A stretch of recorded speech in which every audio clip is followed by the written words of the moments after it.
ഇന്ന് നമുക്ക് ഈസി ആയിട്ട് രസം ഉണ്ടാക്കാം. രസത്തിന് വേണ്ട ഇൻഗ്രീഡിയൻസ് ഞാൻ നിങ്ങളെ പരിചയപ്പെടുത്താം. ഏറ്റവും അത്യാവശ്യമുള്ള ഇൻഗ്രീഡിയൻ്റ് ആണ് വാളംപുളി. ഒരു ചെറിയ ബോളിൻ്റെ അത്ര വാളംപുളി, ഒരു ഉള്ളി ചെറുതായിട്ട് അരിഞ്ഞെടുത്തത്, ഒരു മീഡിയം സൈസ് ടൊമാറ്റോ അരിഞ്ഞത്, ഒരു ടേബിൾ സ്പൂൺ മുളക് പൊടി, ഒരു ടേബിൾ സ്പൂൺ മല്ലിപ്പൊടി, ഒരു 1/4 ടേബിൾ സ്പൂൺ കായം, ഒരു 1/4 ടേബിൾ സ്പൂൺ മഞ്ഞൾപ്പൊടി, ഒരു 1/4 ടേബിൾ സ്പൂൺ ഉലുവാപ്പൊടി, പിന്നെ ആവശ്യത്തിന് ഉപ്പ്, ഒരു 2 ടേബിൾ സ്പൂൺ കുരുമുളക് പൊടി, ഒരു ടേബിൾ സ്പൂൺ ശർക്കര പൊടി, ഒരു കഷ്ണം ഇഞ്ചി ചെറുതായിട്ട് അരിഞ്ഞത്, 7-8 അല്ലി വെളുത്തുള്ളി, കറിവേപ്പില 6-7 ഇല, പിന്നെ മല്ലിയില, ഒരല്പം മല്ലിയില. ഇത്രയും സാധനങ്ങളാണ് നമുക്കിന്ന് ഈ രസം പ്രിപ്പയർ ചെയ്യാനായിട്ട് ആവശ്യം. ഒരു പാൻ ഗ്യാസിൽ വെച്ച് പാത്രം ചൂടാകുമ്പോൾ അതിനകത്തേക്ക് അല്പം എണ്ണ ഒഴിക്കുക. ഒരു സ്പൂൺ എണ്ണ ഒഴിക്കുക. ചൂടാകുമ്പോൾ അല്പം കടുക് ഇട്ട് കൊടുക്കുക. കടുക് ഇട്ടുമ്പോൾ വെളുത്തുള്ളി ഇട്ട് കൊടുക്കുക. 8-10 അല്ലി വെളുത്തുള്ളി ഇട്ട് കൊടുക്കുക. വെളുത്തുള്ളി ഒന്ന് ബ്രൗൺ ആയി കഴിയുമ്പോൾ ഒരു കഷ്ണം ഇഞ്ചി ചെറുതായിട്ട് അരിഞ്ഞത് ഇട്ട് കൊടുക്കുക. അതൊന്ന് ആയി കഴിയുമ്പോൾ ഉള്ളി അരിഞ്ഞത്, ഒരു ചെറിയ ഉള്ളി അരിഞ്ഞത് അതിലേക്ക് ചേർക്കുക.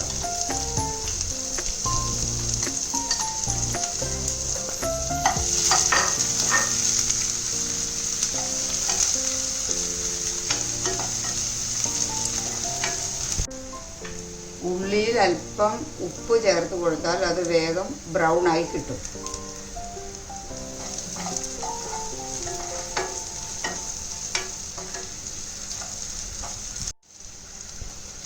ഇനി നമുക്ക് ഒരു ചെറിയ ടൊമാറ്റോ അരിഞ്ഞത് അതിലേക്ക് ചേർത്ത് കൊടുക്കാം.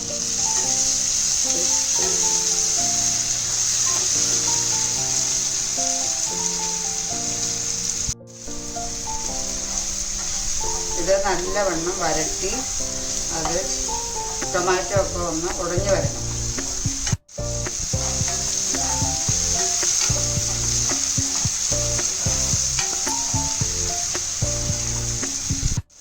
ഇതൊന്ന് വരണ്ടു വരുമ്പോൾ അതിനകത്തേക്ക് ഒരു 2 സ്പൂൺ കുരുമുളക് പൊടി ഇടുക.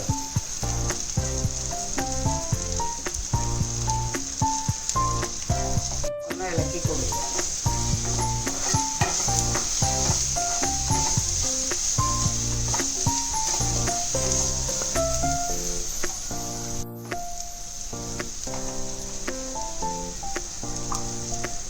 ഒരു 1/2 സ്പൂൺ മുളക് പൊടി, 1/2 സ്പൂൺ മഞ്ഞൾപ്പൊടി, 1/2 സ്പൂൺ മല്ലിപ്പൊടി,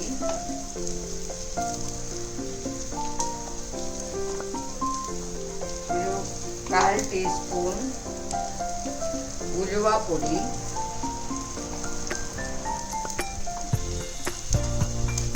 1/4 ടീസ്പൂൺ കായപ്പൊടി. ഇതെല്ലാം ചേർത്ത് നല്ലവണ്ണം ഇളക്കി യോജിപ്പിക്കുക.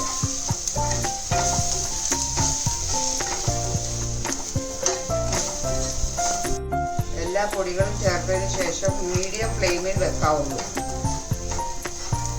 ശരിക്ക് ചേർത്ത് കൊടുത്തതിന് ശേഷം നമ്മൾ പിഴിഞ്ഞു വെച്ചിരിക്കുന്ന പുളി, ആ വെള്ളം ഇതിലേക്ക് ചേർത്ത് കൊടുക്കുക. ഇത് നല്ലതായിട്ട് യോജിച്ച് കഴിയുമ്പോൾ പുളിവെള്ളം അതിലേക്ക് ചേർത്ത് കൊടുക്കുക.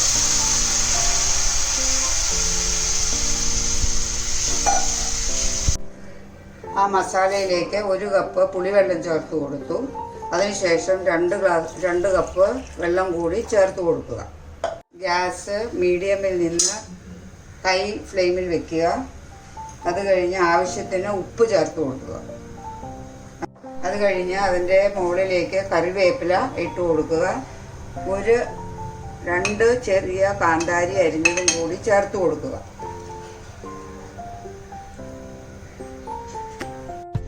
ഇത് തിളയ്ക്കാറാകുമ്പോൾ അതിനകത്തേക്ക് 1 സ്പൂൺ ശർക്കര ചേർത്ത് കൊടുത്ത് ഇളക്കി അത് മൂടി വെച്ച് തിളപ്പിക്കുക. 3 മിനിറ്റ് അത് തിളപ്പിക്കുക. ഇപ്പോൾ ഇത് വെട്ടിത്തിളച്ചു നല്ലവണ്ണം രസത്തിൻ്റെ പാകമായി. ഇത് നമുക്ക് ഇതിനകത്തേക്ക് അല്പം മല്ലിയില തൂവിക്കൊടുക്കാം. ഇപ്പോൾ നമ്മുടെ രസം റെഡിയായി. ഇത് ചോറിൻ്റെ കൂടെയോ അല്ലെങ്കിൽ ഡൈജഷന് വേണ്ടിയോ ഇത് കഴിക്കാവുന്നതാണ്. ഇത് നിങ്ങളെല്ലാവരും ഉണ്ടാക്കി നോക്കുക.